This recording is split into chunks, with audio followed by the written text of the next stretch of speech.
Michelle, ba't ngayon ka lang pumunta dito? Ayan po, naghahanap din po ako ng extra work. Ngayon po, nasa Banahaw ako. Shout out po dyan sa nag-sponsor kay Mrs. Chiki Nabisa. Sa tatay po ni Kuya Dennis Nabisa. Ayan, birthday niya po bukas. Ay ngayon ha po, kailangan po nila ng helper, kaya nandun po ako.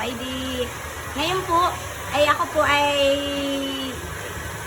kumbaga po ay nag-extra work. Tapos kinabukasan, extra work na naman. Bukas din ako pauwi. Sino nagabantay ng anak mo? Yung kanya pong, yung kanya pong Papa's Love. Sabay saan ang bahay mo sa Masagisi? Ikaw ba may sariling... Complete address po ay sa Masagisi, Riverside. Saan nakatayo yan sa Riverside? Ay, dyan daw po, parting daw po yun, sa Lalao na daw, kung tawagin, kung saan nagkakaroon na maraming seafoods. Ano yun? Kapag tumataas baga nag-high tide baga, ay naabot yung inyong bahay? Ano yung sariling bahay niyo? Dati po ganyan lamang na mababa. Ay ngayon po tinaasan, hindi na po maabot ng tubig. Wag lang po mag 2.0. Nung una, naabot, pero ngayon tinaasan, medyo na po yung taas ng bahay. Eh, ba't nagbahay kayo ay doon? Saan yun? Sa ano yun? Sa may Lalao. Ay wala naman po kami. Nag-ano kayo doon? Wala po kami sariling permanenteng maganong lupa. Ay kung may lupa kami, madali lang kami makakuha ng lote. Wala naman kami maganong sariling pwedeng mapagtayuan. Kaya wala naman magabawal. Siyempre yung po ay kuha ng DNR. Agawit yung ilaw doon. Kung po solar, ayan, ang matestikan nabasa pa ng alat. Kaya po humihingi po ako sa mga taong nais sumuporta o kaya tumulong po sa mga, kumbaga po sa mga taong nais mag-share ng sa mga pangangailangan, sa mga, halimbawa, baka gusto niya na rin isama yung mga financial budget. At ikaw naman, Tito, baka kumusta naman? Sa kayo nakuha ng inainom? Balita ko ikaw daw ay inagala ba ay tubig alat at inakuha mo na mismo doon sa bunsuran mo? Panoorin naman po nila ako magligo kung sa araw-araw naman.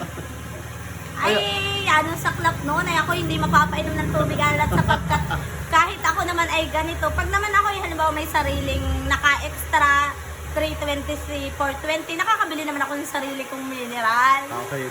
Social, alkiyok, mainom ng tubig alat at napakaalat. Kaya nga nila, mas maganda pa naman ako kahit sabihin, may nakikipagsingitan kasi sa puso, ay mas maganda pa naman ako sa mga nakikipagsingitan sa puso. Ayan, syempre. Yan po ang buhay ni Kwan, yan po ang buhay ni Michelle. Ayan, siya po ay wala po silang sariling lupa, nagatayuan ng bahay nila, kaya sila ay nagbahay ay doon sa Lalao. Umuwi lang po ako at akala ko po, ligtas na ako sa marriage contract, ay 600 pala na may kasama na daw frame, ayan. Baka kung meron man lang magsakop, ay di nangalhati na, tigkalhati na. Samay saan sa Duungan yun, yung bahay mo? Yung inatawag na malapit po kina Ate Shirley Kimura.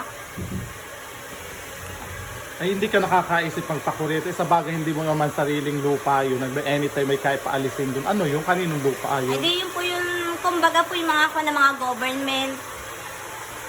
Ayan, nagpaalam na rin ako kay Mayor Marisa Red na doon kami nakatira. Inisponsoran kami ng una ng plywood, binuo niya sa ako ng mga pako. Kaya ngayon naman, sa katunayan, wala nga akong work, ay paano naman kung maaanuhan ng aking pangangailangan, ay wala nga nipon laot.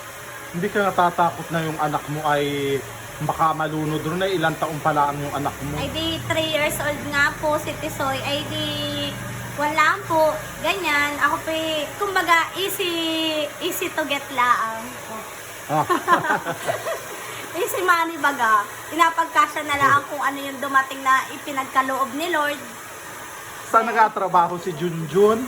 Ay, nagapasunggap po siya ng harapan ngayon dahil wala po siyang trabaho. Pansamantalang siya muna ang nag-extra magbantay ng bata. Ayan.